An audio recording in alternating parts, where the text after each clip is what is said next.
இறைவா, இறைவா, இறைவா, தாயும் நீயே, தந்தையும் நீயே, உயிரும் நீயே, உண்மையும் நீயே. இறைவா, எங்கள் குடும்பத்திலுள்ள அனைவரையும் நலமுடன் வைப்பாயாக. எங்கள் குடும்பத்திலுள்ள அனைவரையும் பாதுகாப்பாக வைப்பாயாக. இறைவா, எங்கள் குடும்பத்திலுள்ள அனைவருக்கும் அருள் புரிவாயாக.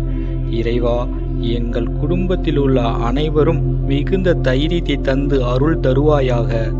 இறைவா, எங்கள் குடும்பத்திலுள்ள ஒவ்வொருவருக்கும் நீண்ட ஆயுளுடன் வாழ அருள் புரிவாயாக. இறைவா, எங்கள் குடும்பத்திற்கு உன் அன்பு வளையமே அரண். இறைவா, எங்கள் குடும்பத்திற்கு உன் அன்பு வளையமே அரண். எங்கள் குடும்பத்திற்கு நீயே பாதுகாப்பு அளிக்கக்கூடியவன். உன் கைவசம் அனைத்தும் இருக்கிறது. உன் கைவசம் அனைத்தும் இருக்கிறது. இறைவா, எங்கள் குடும்பத்தில் நடக்கக்கூடிய அனைத்தும் நன்மையாக்கி தருவாயாக. அண்ட பிரம்மாண்டங்களை படைத்த இறைவா, நீயே மிக பெரியவன். எல்லா புகழும் உமக்கே. எங்கள்